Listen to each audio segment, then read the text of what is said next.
Hello. The League of Women Voters, Metro North Chamber of Commerce, and North Suburban Optimists welcome you to meet the candidates for those running for State Senate District 37, which comprises by population 92% of Blaine population, 43% of Coon Rapids population, and 68% of Spring Lake Park population.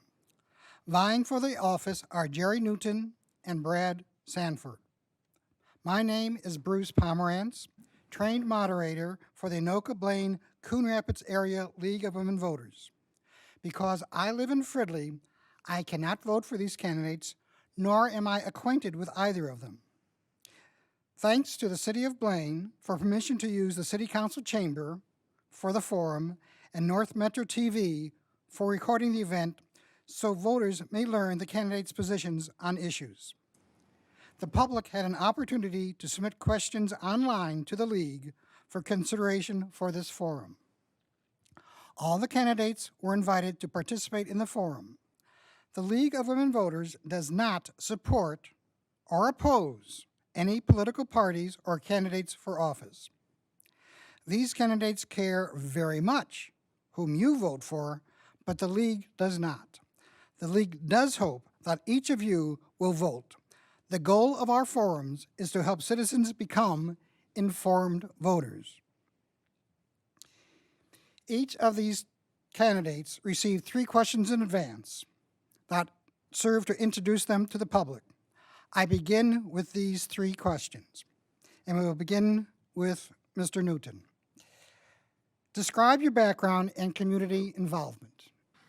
Good. Thank you, and thank the League for holding this forum. It's really important for the communities to see where candidates stand on issues. I graduated from Osseo High School and entered the U.S. Army at age 17 and retired 23 years later as a Command Sergeant Major. My service included a year in Vietnam in 1968 and 69, 7 years in the Middle East. I'm decorated with the Bronze Star, the Vietnamese Cross of Gallantry, and the Laotian Medal of the White Parasol. I have a BA degree in government and a master's degree in international relations. Locally, I own the Blaine Dairy Store on 109th and Jefferson in Blaine, and the Liberty Park Convenience Store on Foley and 105th Avenue in Coon Rapids. When I'm not in the legislature, I teach political science at Anoka Ramsey Community College, specializing in state and local government.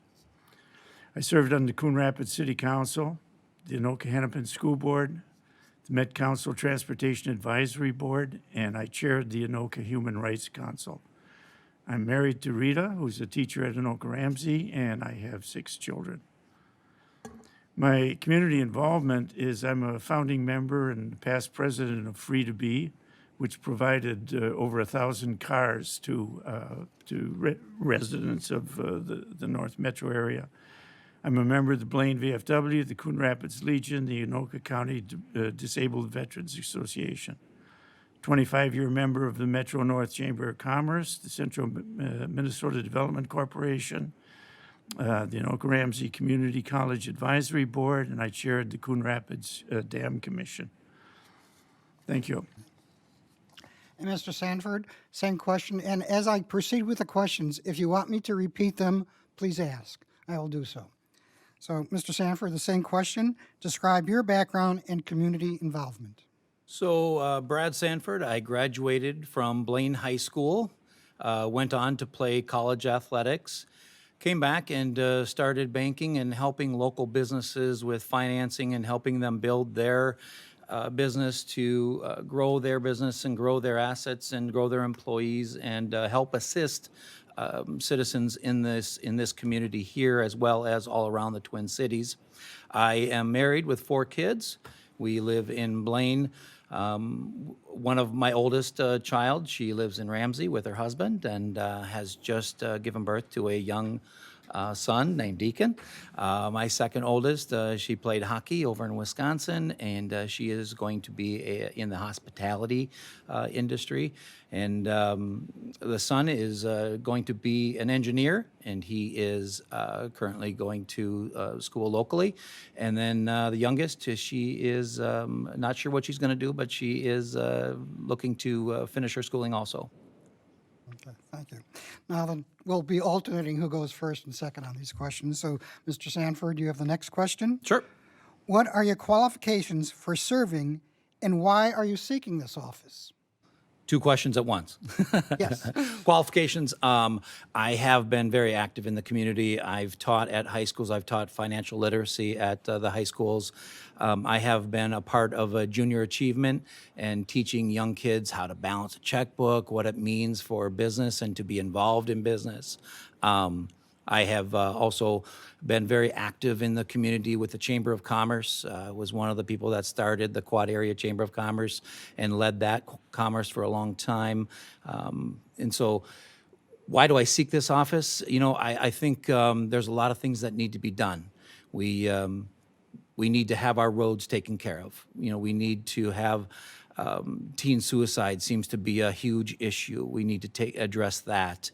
And then public safety. You know, we don't want what's happening in Minneapolis to come up to our cities, and so we need to make sure that we are protecting our communities against that.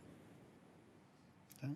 Mr. Newton, your chance. Okay, thank you. Yeah, my qualifications are, you know, I'm a college graduate in political science. I teach political science and have had a lot of experience at the local level, the city council, the school board, Met Council. I've chaired state and local commissions. I've been on national committees. So I've had a wide variety of experiences in issues that we deal with at the state legislature, from local government issues to transportation, K-12 education, higher education, those types of issues. I'm seeking the office actually to continue what I've already been doing. I'm currently the vice chair of the Veterans Committee in the Senate. I will chair the Senate committee upon re-election. And there are many things I want to do, including getting a 100-bed facility at the Veterans Home that's currently standing vacant. We have over 100 veterans who are waiting to get into the facility.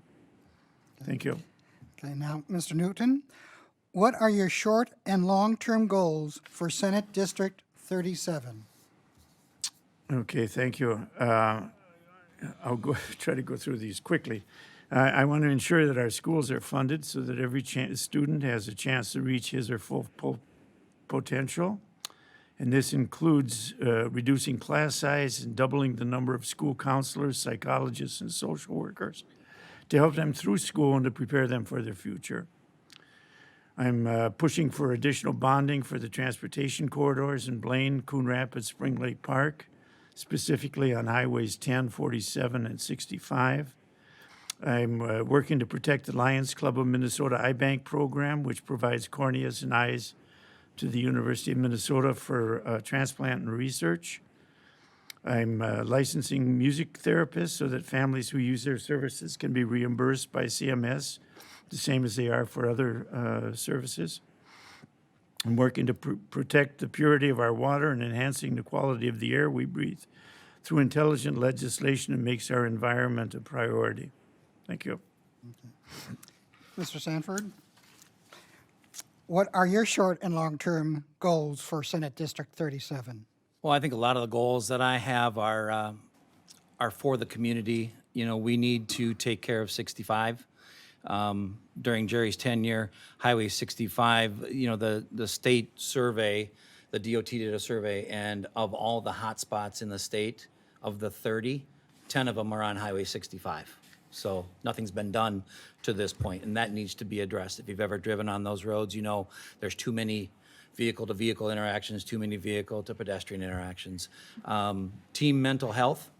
My oldest graduated from high school 8 years ago, and in the last 8 years, she's lost 22 of her co-graduates to suicide. It is an epidemic that is beyond words, and that is something that I'll be partnering with a nonprofit to make sure that we come up with an answer to help alleviate the pain that some of these kids are feeling. And so those are some of the short and long-term, as well as public safety. Obviously, that's one that we have to make sure that we take care of and make sure that we have good, sensible reform where we involve the police department in the conversation, not just dictate. Thank you. Now, Mr. Sanford, for Yes. the questions that you weren't prepared for, Uh-oh. well, that you didn't get in advance, I should say. Yes. Me. Normally, a Senate term of office is 4 years. However, those elected in 2020 will have a 2-year term because district boundaries will change due to the results of the 2020 census, necessitating new elections. Do you support a nonpartisan independent commission to impartially draw the boundaries for the various elected offices, or should it remain the responsibility of the legislature and governor? Why or why not? Well, I think I see both sides of the argument. I see that if you've been in politics, you know where people are and where they sit on the highway issues, where they sit on those things. But I also see the value to a nonpartisan. Obviously, it gives you a third party that just objectively looks at it and says, you know what, these should be the areas. Blaine has grown from 50,000 to 71,000 people, close to 71,000 people. That's going to change the lines, right? And so I think to have input, but also to have the courts decide what's the best, somewhere in between those two would be a good answer. Okay. And Mr. Newton? Good, thank you. Yes, actually, I support having an independent agency draw the lines. The last few times we've had redistricting, it has actually gone to the courts because we've had a divided government between the governor of one party and the legislature of another, and not being able to come to an agreement. So what I've proposed actually is that we have a judge appointed by the Republican Party, a judge appointed by the Democrat Party, and a judge appointed by the Chief Justice. And those 3 judges would be the ones that would draw the lines in all future redistricting. Okay. Now, the next question for Mr. Newton.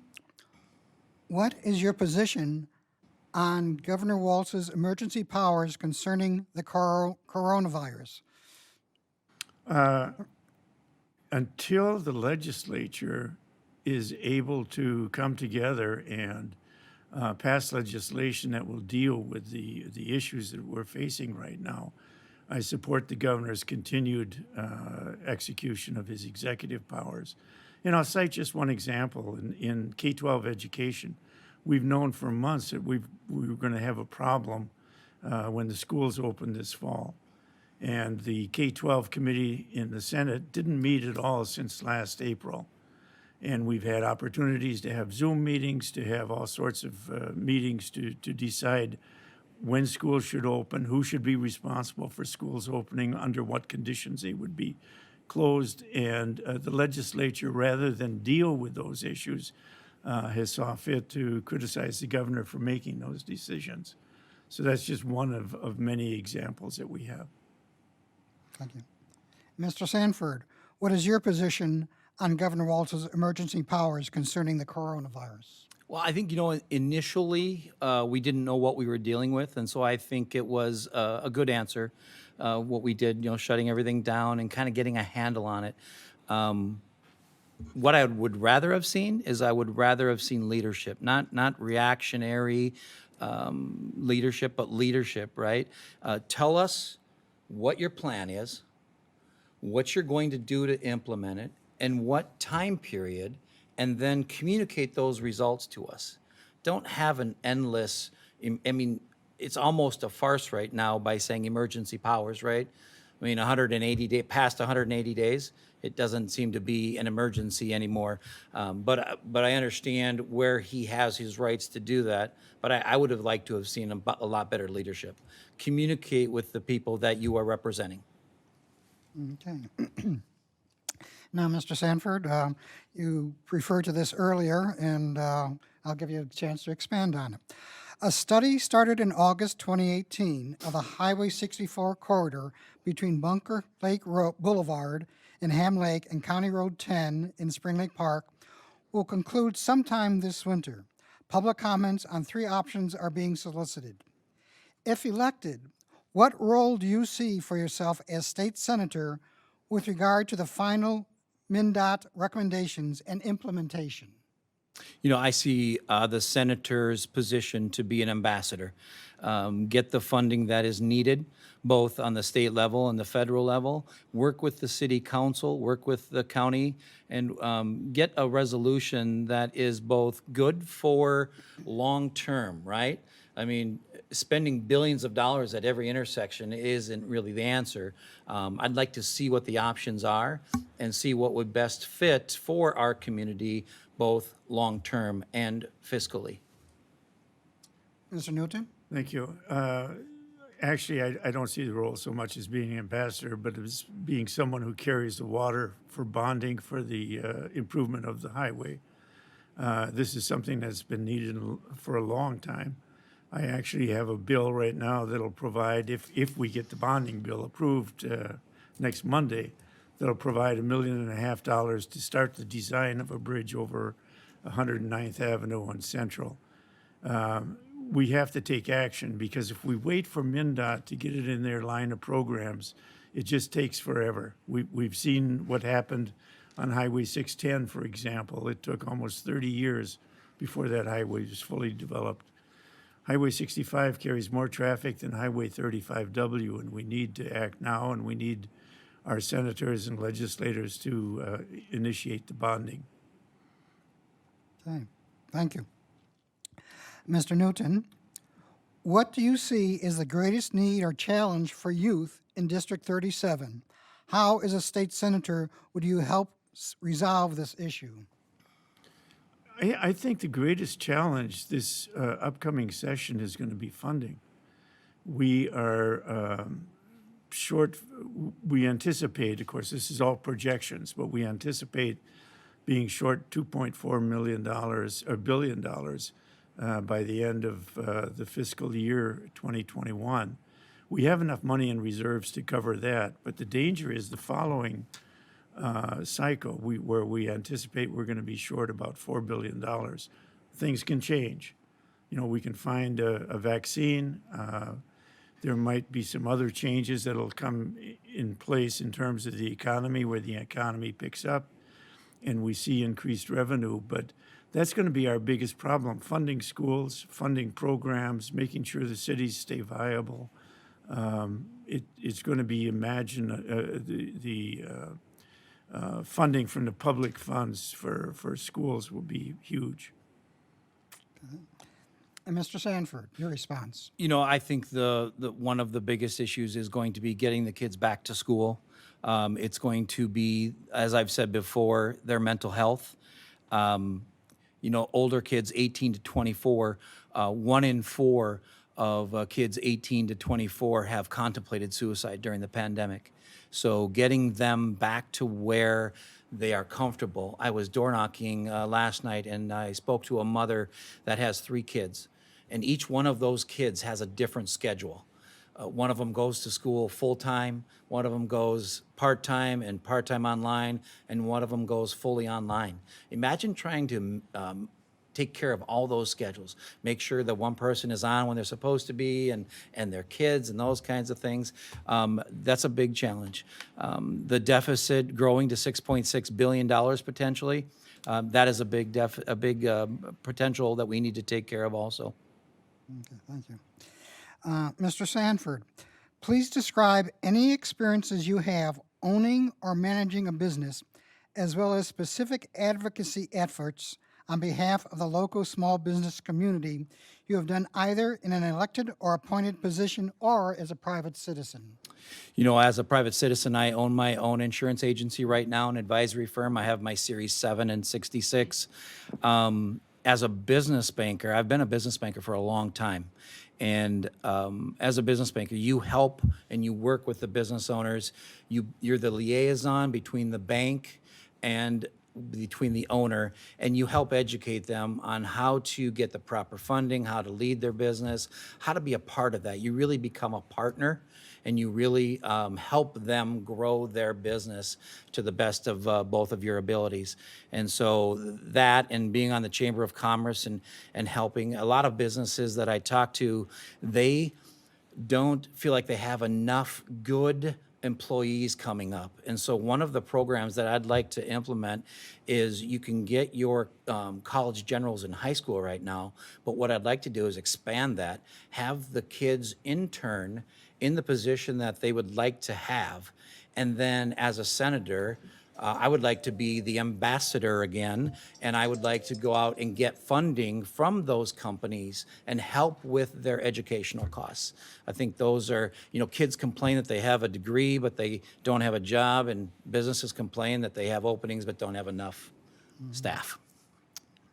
Mr. Newton. Yeah, thank you. I actually owned for 22 years a small business, small margin business, grocery stores. And have had a lot of experience working with other business community members.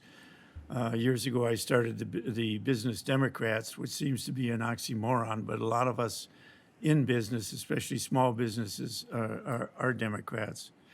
I was also in the Metro North Chamber of Commerce for 25 years, chairing the Education Committee, looking at how we could work with the Anoka local school districts in getting kids prepared for business and making sure that they had what they needed in high school to go on, either to go directly into work or to go to college to pursue their education for work.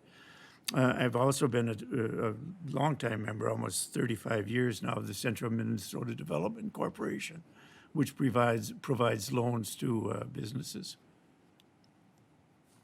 Okay.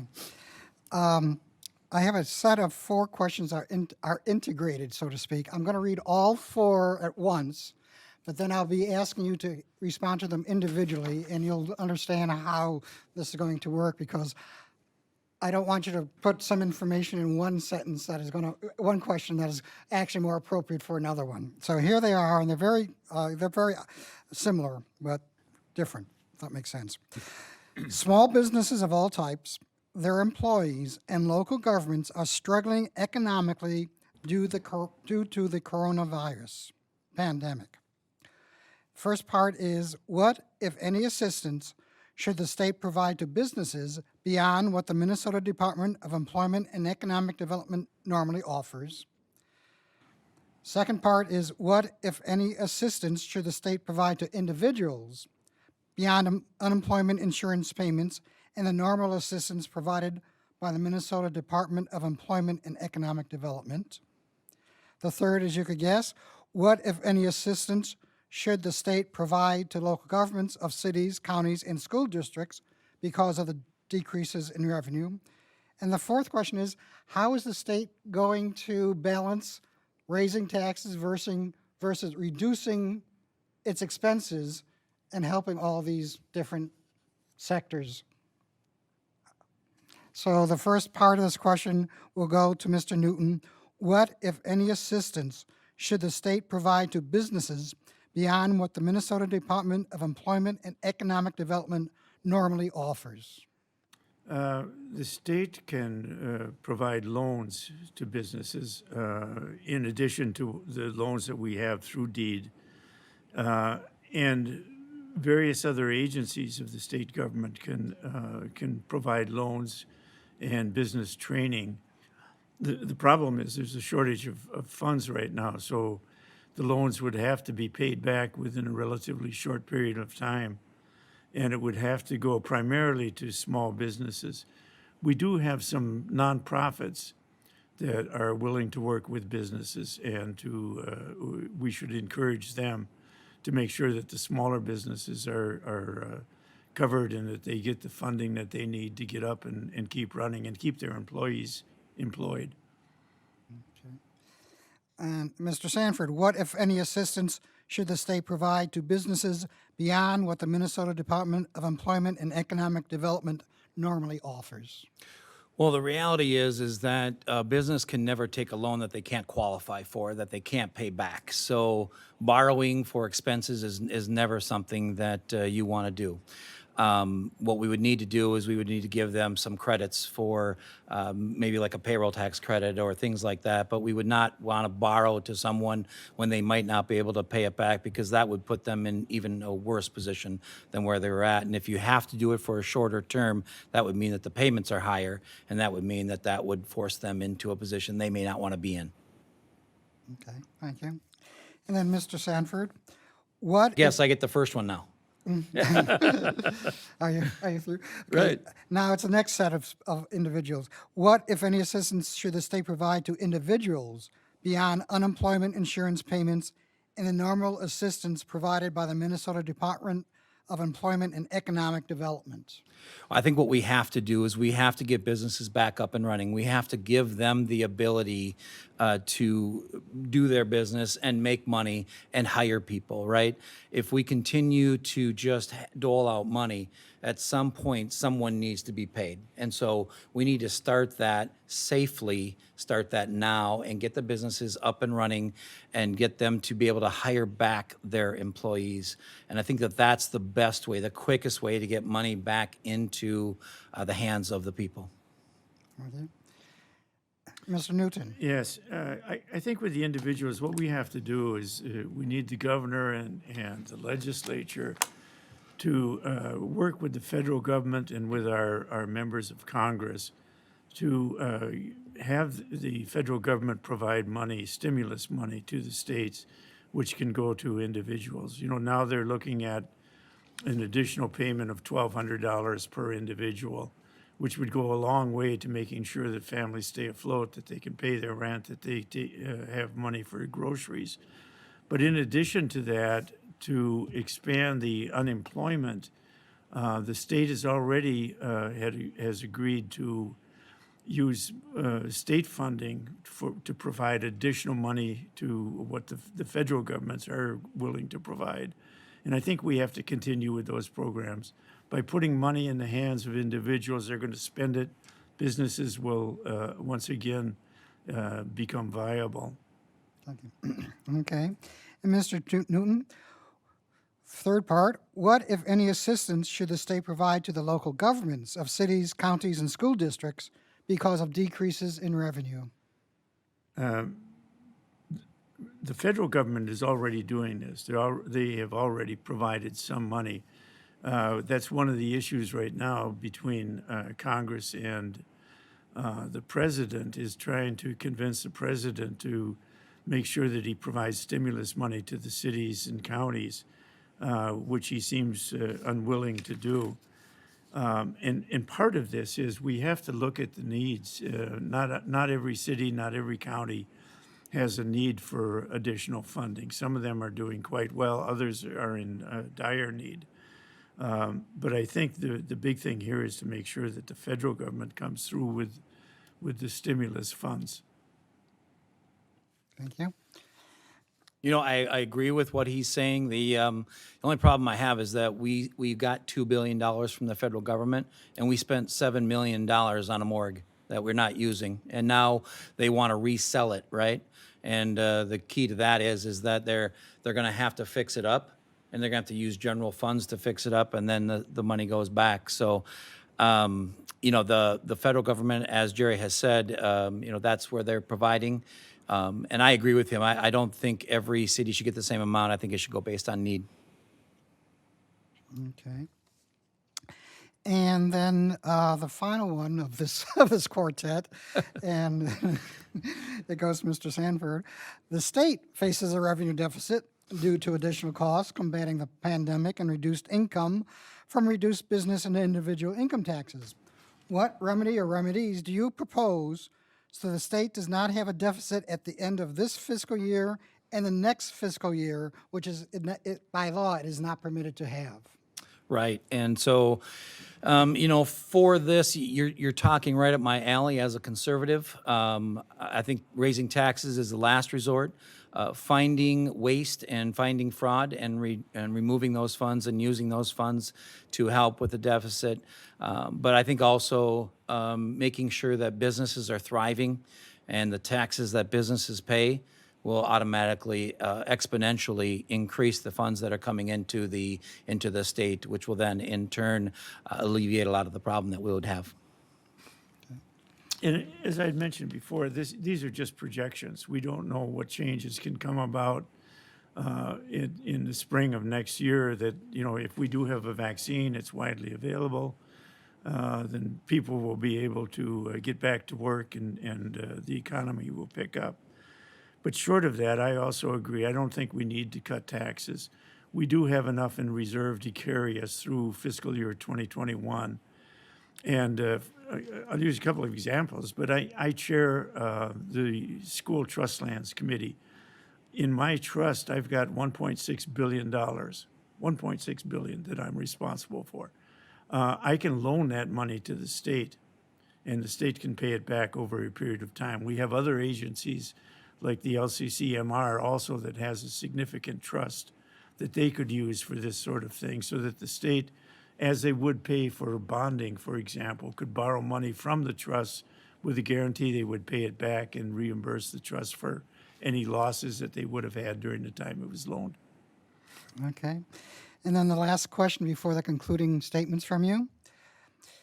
Do you believe people convicted of felonies who are living in the community but are not imprisoned should have the right to vote?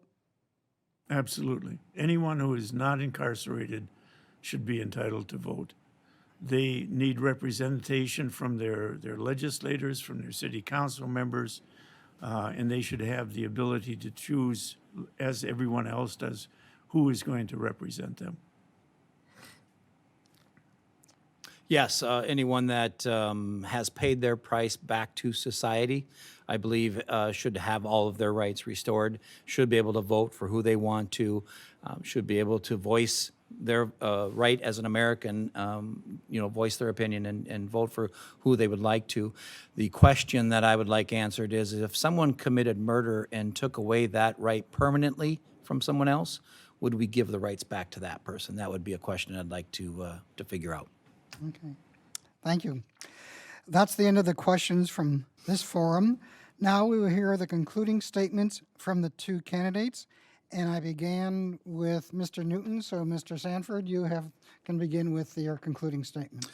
All right, so you've heard a lot tonight, or whenever you're viewing this. What I'd like you to take away from this is that I'm a family man. I'm a businessman, small business person. I have been very active in the community, helping out with kids in high schools and junior achievement and those kinds of things. We haven't had representation for the three cities for a long time, and so my wish would be to represent all three cities. Highway 65, repairing that, taking care of that with a sensible answer is one of my priorities. Also, the teen mental health, I've talked about this. I can't talk about it enough. Having a mentor that's on the Health and Human Services Committee would help us get funding to take care of that issue or get light put on that issue to potentially solve it. And then public safety. Being the Police Association endorsed, you know that I will be making sure that public safety is a priority for our three communities. Thank you. Mr. Newton. Thank you. I'm asking for your vote because I have years of experience working at the local level, at the city government, the school district, working with counties. I've dealt with the mayors and council members of all three cities regularly. I visited all 60 schools in our district, have talked with teachers, with principals.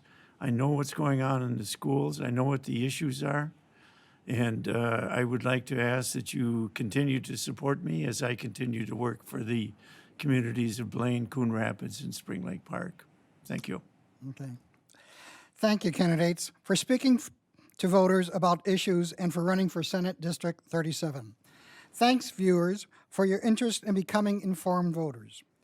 The League has on the same webpage as you accessed this forum, Meet the Candidate sessions for House District 37A and 37B, and Blaine and Coon Rapids Council and mayoral elections. Please inform your neighbors.